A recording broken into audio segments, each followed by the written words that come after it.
NBC News business and data correspondent Brian Chung joins us now with a closer look. He is at Millennium Honda in Hempstead, New York. Brian, good to have you with us. So we'll get into the market reaction in a minute, but can you explain this idea that there really is no such thing as a fully American-made car? The moment you walk out of a dealership, you don't walk away from the deal, you trigger it. From that second on, you're no longer a customer, you're a file. Your visit is logged, your credit is ranked, your urgency is scored. And this is where most people mess up. Walking away makes you weaker, not stronger. Everyone thinks the danger is signing the paperwork. That's a lie. The real damage starts after you leave. While you're at home thinking you played it smart, your buying power is actively being reduced. So when you come back, the same car costs more, the interest rate is worse, the options are gone. That wasn't bad timing. That wasn't inflation. That wasn't luck. That was the system responding to your move. And if you've ever walked back into a dealership and felt like the deal turned against you, it already had, the moment you walked out the first time. Your information becomes an asset. The moment you sit down at a dealership desk, you start giving away something more valuable than money. Information. Your name, your income range, your credit profile, your urgency, even your body language. None of it is casual. None of it is forgotten. The system is designed to capture it, store it, and reuse it. Every credit application creates a data trail. It shows lenders how desperate you are to buy, how flexible you might be on payments, and how far they can push terms without losing you. That data doesn't disappear if you walk away. It stays active, tagged to your profile, ready to be used the next time you show interest. Dealerships don't just sell cars. They manage buyer databases. Your visit helps them predict behavior. Who comes back, who caves on rates, who prioritizes monthly payment over total cost. The more you reveal, the easier you become to control. Sales managers review this information daily. They decide which buyers are worth chasing, which ones should be slowed down, and which ones can be pressured later. If you hesitated, asked too many questions, or left without committing, that hesitation is recorded as leverage. Lenders do the same. Your application is scored not just for approval, but for profitability. If you looked eager, flexible, or time-constrained, future offers quietly worsen. Higher rates, fewer incentives, shorter approval windows. Not because the market changed, but because your profile did. This is why returning buyers often feel punished. The system already knows what you tolerated before. It doesn't start fresh, it adjusts. What looks like negotiation is really data refinement. Every question you answer sharpens the pricing model against you. By the time you come back, you're not being evaluated, you're being exploited. Understanding this changes everything. Silence becomes leverage. Walking away without feeding the system becomes strategy. Because once your information becomes an asset, it stops working for you and starts working against you. Buyers who control information control outcomes, because starving the system of signals is the only way to prevent it from rewriting the deal in its favor. Follow-ups are strategically timed. After you leave the dealership, the follow-ups begin. They don't happen by accident, and they're not about courtesy. Every call, text, and email is timed to hit you when your resistance is weakest. This isn't sales enthusiasm, it's behavioral math. Dealerships track buyer response patterns. They know how long excitement lasts, when doubt sets in, and when fear of losing the car peaks. Follow-ups are scheduled around these emotional drop-offs. The first message reassures. The second applies pressure. The silence that follows is intentional. Silence is one of the most powerful tools in the system. When communication stops, buyers assume inventory moved, approvals expired, or opportunities closed. Anxiety replaces confidence. By the time contact resumes, expectations have already shifted downward. Timing also reveals leverage. If you respond instantly, you're marked as engaged. If you hesitate, you're flagged as uncertain. Either way, your behavior feeds the model. Fast responses invite urgency tactics. Slow responses invite scarcity tactics. Both are designed to move you closer to a worse deal. Follow-ups also sync with lender mechanics. Approval windows are allowed to age. Rates quietly worsen. Incentives are removed from your file. When the dealership reaches out again, the offer looks updated. even though the only thing that changed was time. This is why follow-ups often feel inconsistent. Friendly one day, cold the next. Urgent without explanation. Each shift is deliberate. It's meant to destabilize you, not inform you. The most dangerous moment is when you believe you're being reconsidered. You're not. You're being recalibrated. The system is testing how much pressure it needs to apply to close you. Understanding this flips the power dynamic. Ignoring early follow-ups preserves leverage. Setting your own timing breaks theirs. When you control when the conversation happens, you control how desperate the system thinks you are. In this game, timing isn't communication, it's control. Buyers who understand this stop reacting emotionally and start acting deliberately because the dealership can't rush pressure or confuse someone who refuses to operate on the system's clock. And that patience alone often saves thousands in interest and hidden fees over the loan term. Your loan approval starts expiring on purpose. The loan approval you're shown at a dealership is not a safety net, it's a countdown timer. From the moment it's generated, it begins losing value. And that decay is not accidental, it's built into the system.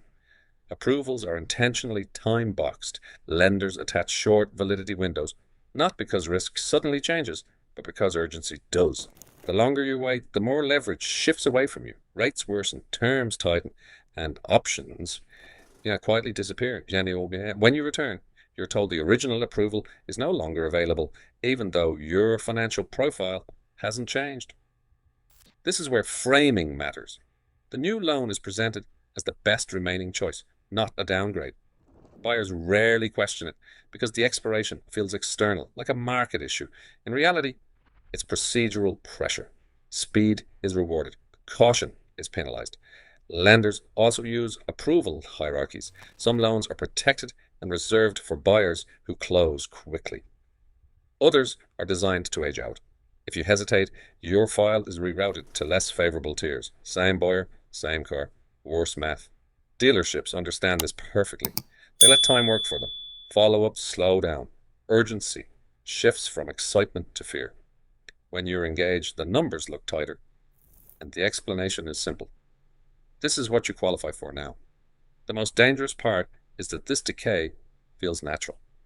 Buyers assume waiting saved them from a bad decision, when in reality, it made the decision more expensive. By the time they notice, switching lenders means restarting the process, triggering more pulls, and risking even worse outcomes. This is why approvals expiring benefits everyone except the buyer. Lenders protect yield, dealers protect margins, the system protects speed, not savings. Understanding this changes behavior. The approval isn't a gift, it's a lever. And once you know it's designed to expire, you stop letting time be used against you because delay doesn't preserve leverage in this system. It erodes it. Buyers who assume patience equals power misunderstand the structure. In automotive finance, hesitation is silently monetized, and the clock always favors the party already holding your data permanently. Inventory is reframed, not changed. Buyers often believe that when they leave a dealership and come back later, the inventory has changed. Different cars, different prices, different availability. In most cases, that isn't true. What changes isn't the inventory, it's the framing. The vehicle you looked at rarely disappears by accident. It gets reassigned. Managers decide which buyers see which cars, under what terms, and at what moment. If you walked away once, the same vehicle is now used differently. It becomes a pressure tool instead of an option. Prices don't move randomly. They're repositioned, monthly payments are recalculated, loan terms are stretched, add-ons appear. The sticker may look similar, but the structure underneath has shifted against you. What feels like a new deal is often the same car wrapped in worse math. Dealerships track your preferences closely. They know what you liked, what you hesitated on, and what you were willing to consider. When you return, inventory is curated around that information. Cars that would give you leverage are hidden. Cars that increase margin are highlighted. Choice narrows without you noticing. Scarcity is also manufactured. You're told a vehicle is pending, on hold, or just sold. Not because it is, but because removing it increases urgency. When it reappears later, the terms are firmer and the patience window is smaller. Nothing here requires deception. It relies on psychology. Buyers assume inventory changes explain worse outcomes, so they stop questioning the numbers. The dealership doesn't need new cars, it needs new angles. Understanding this exposes the illusion. Inventory isn't fluid, it's strategic. The car didn't get more expensive, you got repositioned. Once you see that framing is the real weapon, you stop chasing vehicles and start interrogating structure. Because the deal lives in the math, not the metal. And that awareness alone prevents you from paying more for the same car under a different story. Buyers who miss this mistake familiarity for fairness and end up negotiating emotionally while the dealership adjusts context, timing, and presentation, knowing most people argue over cars while ignoring the financial frame, controlling the outcome behind the scenes quietly. Walking away still feeds the system. Walking away feels like resistance. It feels like denying the dealership a win. In reality, walking away still feeds the system, just in a quieter way. Every visit trains the machine. Your questions, hesitations, objections, and timing are all logged. Even a no sale improves future conversions. The system learns what buyers like you respond to, how long you wait, and what finally brings you back. Dealerships don't rely on individual outcomes. They rely on patterns. One buyer walking away doesn't hurt profitability if that behavior sharpens the model for the next 10 buyers. Your visit becomes data, and data compounds. Lenders benefit the same way. Credit pulls reveal risk tolerance and urgency. Files that don't close still help refine pricing, approval hierarchies, and rejection thresholds. The system profits from attempts, not just approvals. This is why dealerships don't chase every walkout. Silence is not indifference, it's confidence. They know most buyers return, and when they do, the system is better prepared to extract value. Walking away also filters buyers. Those who come back signal commitment. Those who don't are written off without cost. Either result improves efficiency. No energy is wasted. What feels like personal independence is actually unpaid participation. You provided intelligence without receiving value in return. The dealership didn't lose. It learned. This doesn't mean walking away is wrong. It means walking away blindly is ineffective. Without controlling information, timing, and re-entry, you still operate inside the system's rules. True leverage comes from understanding this. When you know walking away feeds the machine, you change how you exit and how you return. You limit signals, you control pace, you stop contributing free data. The system survives on volume and behavior. Starving it requires intention, not just distance.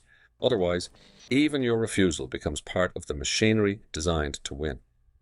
Most buyers never realize this dynamic, so they repeat it again and again, mistaking movement for power. Until you see the structure clearly, every step feels independent, but every step is measured, stored, and reused against the next decision you make without noticing the cost accumulating quietly over. Knowing this is the real power. Most people think power in car buying comes from confidence, negotiation skills, or walking away at the right moment. It doesn't. Real power comes from knowing how the system works when you're not in the room. Once you understand what happens after you leave, how your data is used, how timing is manipulated, how deals quietly shift against you, you stop playing defense. You stop reacting. You stop getting surprised by worse numbers and tighter options. This knowledge doesn't make you aggressive. It makes you untouchable. Dealerships rely on confusion, urgency, and silence to do the work for them.